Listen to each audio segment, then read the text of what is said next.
Hi there. If you're new here, I'm Tammy and welcome to Great Lakes Junction. I've been invited to join in on a collaboration hosted by JENI'S Scratch Made Kitchen and the Miller Life Kitchen. It's called Plan to Can. It's about how to set up for a canning session and how I planned to can my recipe. On March 2nd at 5:30 Mountain Standard Time on JENI'S Scratch Made Kitchen's channel, she will be giving away 2 canners and door prizes from comments chosen from a random video. So make sure to leave your comments below in the comment section so you're eligible for that fantastic draw. With all that said, let's get to it. So we're going to start with our preparations. I always make sure I pull everything out that I'm going to need for my canning session, and I check my canner thoroughly. As you can see, it's a gauge canner. You want to check and make sure that this vent, that you can see through it. Make sure that your rubber gasket in here is okay.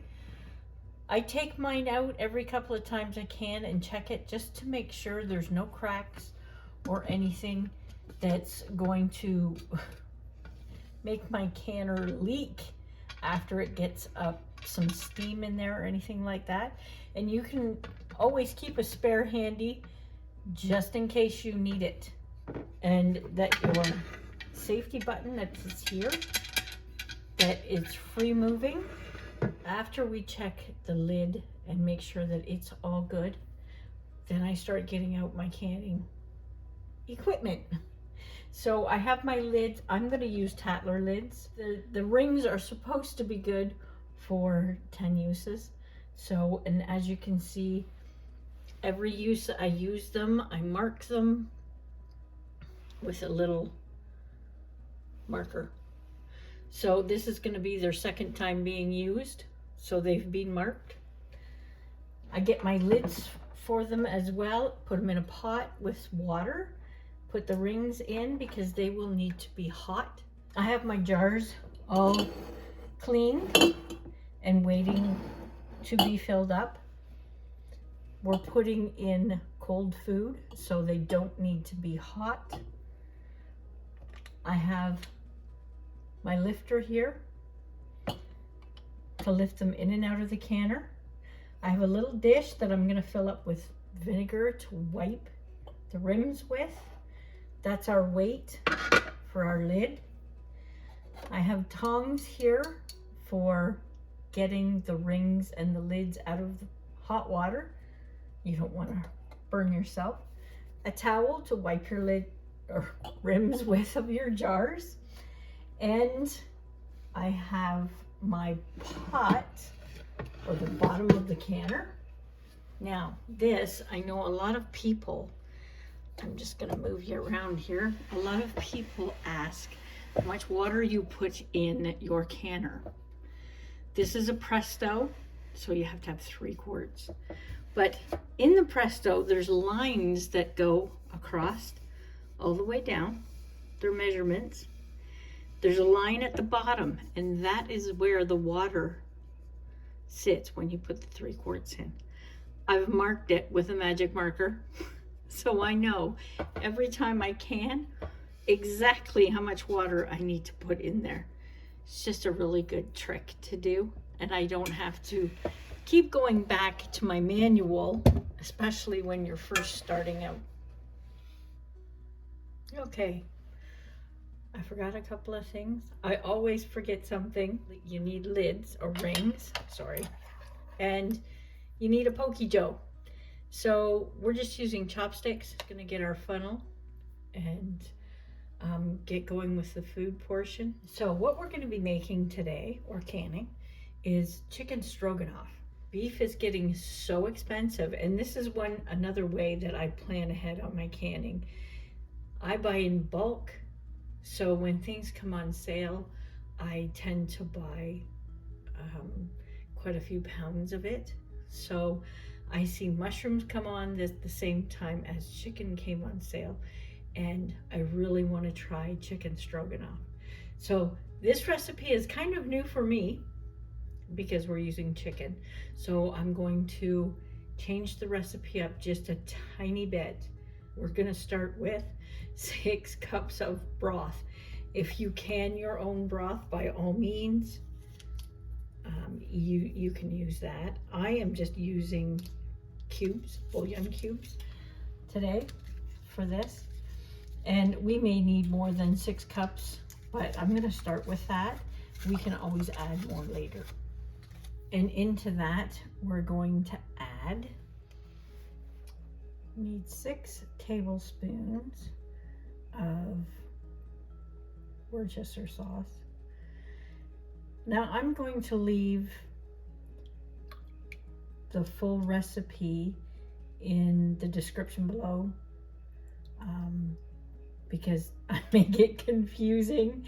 I've tripled this recipe, so 6 tablespoons is the tripled recipe, but I will, again, I'll leave it down in the description below for you. Need 2 tablespoons of parsley. Now it's calling for 2 tablespoons of thyme. This thyme is out of my garden and it is very strong. So I'm only going to add 1.5.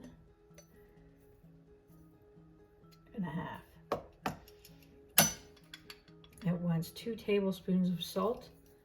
You do not need salt for safety reasons at all. I'm only adding 1. Usually I don't add any, but I think I'm gonna add just the 1 this time. And you can also add pepper if you wish. 3 teaspoons of pepper. Actually, you need about 6 cloves of garlic. I have pre-chopped, so I'm going to put in 3 tablespoons of garlic. And this garlic that's pre-chopped, it's not quite as potent as regular cloves of garlic that you just chop up. With the beef stroganoff, they put in the recipe tomato paste. I don't really want to put tomato paste in this. I don't really think that would taste that great. So what I'm going to do is, for a little bit of acid, I'm going to put in 3 teaspoons of mustard. Not much, because it's teaspoons. And it's just a little bit of acid in there. So just a tiny bit of flavor, not a whole lot. Okay, so we have everything ready to go. I've put gloves on because we're dealing with chicken, and it's easier to clean up for me if my hands aren't all yucky. So for this recipe, you need about 1 pound of chicken per jar. So I've got 6 pounds of chicken here, and I'll get a spoon, and we're just going to divide it up amongst the jars here. They don't have to be perfect. It's easier for me to do it this way. That way I can see, make sure that all the jars are getting approximately the same amount of chicken in them. And I do know how to make a mess.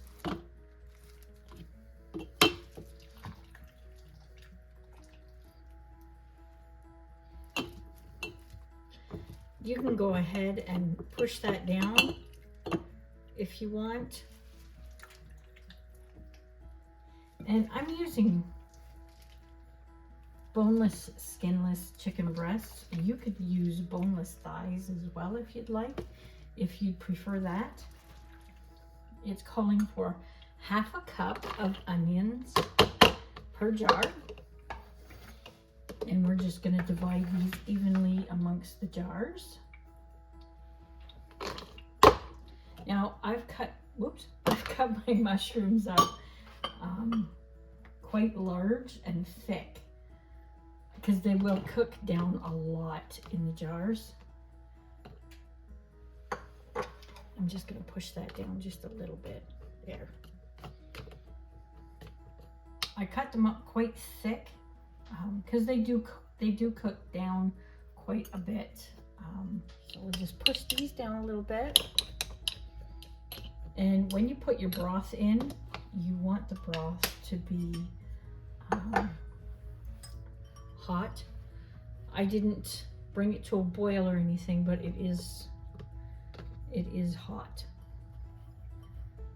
And my canner has been turned on and it's baby bottle warm right now.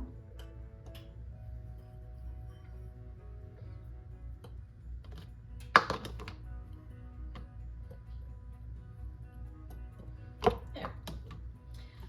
I can't wait to give this a try. I'm actually going to give this broth a little bit of a taste and see what it tastes like in case we need to make an adjustment. Oh, that is super delicious. Now you want 1 inch head space, and if you have a debubbler, proper debubbler, you can actually measure it. It's just below this first ring on the jar. Now I'm pouring these a little bit deep, but we are going to debubble and we're going to have to pour more in. We're going to need a little bit more broth. What I think I'm going to do though, we'll debubble and we'll get all the bubbles out and we'll see how much broth we actually need. If it's not a whole lot, I'm just going to top it off with water from the kettle. And when you're canning something like this, it's always good to have your kettle hot. So if you do need extra water, it's already ready to go. And you can just top your jar off. You want to make sure you get all 4 corners. And down in the middle. So make sure there's no air in there.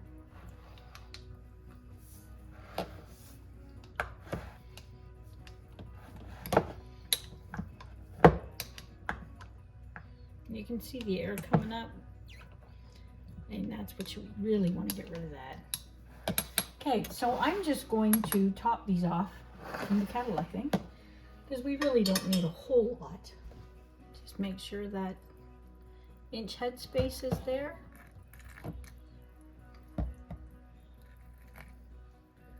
Give them a little more, couple more pokes just to make sure. Push everything down in there. And if you're worried about something sticking out over top of the liquid, don't worry about it. Once this all cooks, it will settle. Now we need to wipe our rims. That's one thing I did forget to tell you. Before you start canning, check the tops of your jars to make sure you have no chips and make sure your jars have no cracks in them before you start canning. You don't want to get done and then find out when you're canning that you had a crack and something exploded in your canner. So always double check that. I double check. That's the first thing I usually do, and I apologize, I forgot to let you know that. So we take some vinegar on a paper towel or a cloth and just wipe your rims. Make sure they're really clean. When I do meat, because although you're not using any kind of fat, but there is fat in the meat. With Tattler lids, they're kind of tricky.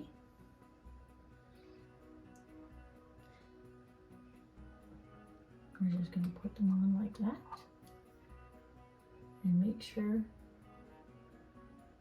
they're centered up somewhat. And we're going to put the lid on to finger tight till it spins. That's all you want. You don't want any more, because you want to make sure that that vents. And that's with any kind of lid that you get, not too tight.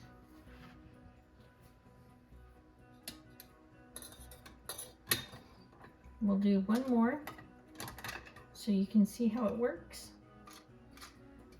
Try to get them lined up. I line them up before when I put them in the pot, but sometimes they fall apart. There. Just center it up a little bit.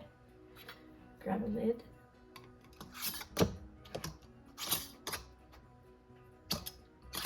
And that lid's not going to fit. Look at that. Oh, I'm not going to trust that. Let's get another lid. If you have anything like that that doesn't seem like it worked right, don't use it. You try it on another jar. So everybody's in the bathtub here, and what's left of our vinegar that we use to clean our rims with, or our tops of the jars, I'm just going to put that in there. We have extremely hard water here, so if I don't put this in, the jars are nasty when they come out.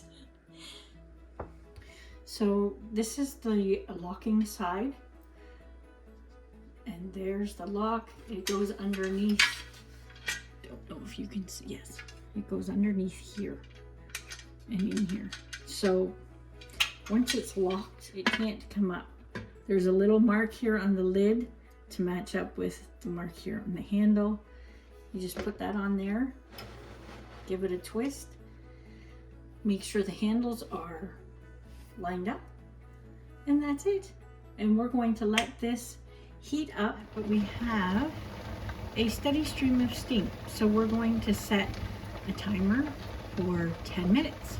We have been venting for 10 minutes. Our safety knob is up. So what we want to do now is we're going to put our weight on. So for my area, it is 11 pounds of pressure. I'm under 1,000 feet above sea level. And it's 90 minutes for quarts, 75 minutes for pints if you chose to do pints.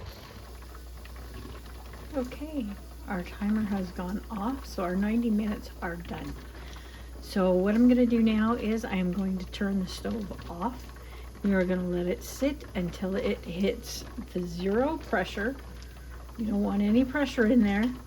You're going to take your weight off, and then you're going to take your lid off, and you're going to tilt the lid and let it sit for a couple of minutes, just so the jars inside get acclimated, get a little bit of that cool air in the pot with them, and then we can pull them out. For you beginners out there, don't try and rush the cool down process. It needs to cool down on its own, so don't move it to a cooler spot on the stove. Don't throw a rag on it to cool it down, or start wiping it down with a cold wet rag, anything like that. Just leave it sit. I know the process is long, but it needs to go through that to make sure it's canned safely. They look so good, and it smells absolutely delicious in here. Now with the Tatler lids, you're supposed to leave them sit for 2 to 3 minutes, no more, and let them vent a little bit. This jar here is not bubbling anymore, so we're going to tighten it down.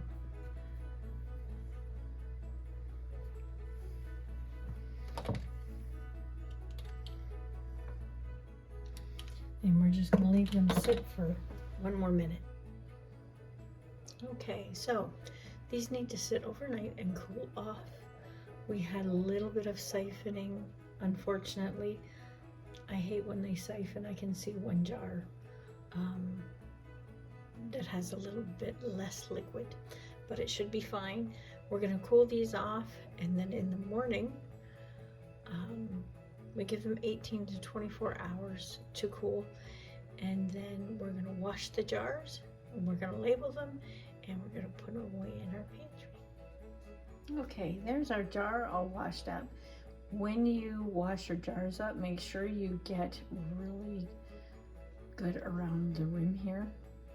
And if there's any overlap on the lid up in here, make sure that's really clean. It will stink if it's not. If it sits for any length of time, it gets stinky. So you don't want that to happen. But that's them done. They've been sitting for 24 hours now, so all washed up. Hopefully you found that helpful, that recipe. And just for the beginners, these are books that I've had for quite a long time. This is my favorite book. I've used it a lot. You can see all the tabs that I put in. Used that one quite a bit. All these are on Amazon, and there's this one. This has dehydrating as well as canning and other ways to preserve food. And this is USDA, and anybody just starting out, absolutely get that book. That will explain a lot of, well, it explains everything on how to can. So it's a good idea to get that, and it will give you a list of approved and not approved food that you can. So hopefully you like that video and that recipe. If you did, hit that thumbs up for me, and please enjoy the rest of the collaboration. Don't forget to leave your comment down in the comment section below. Thanks for watching, and until next time, stay safe.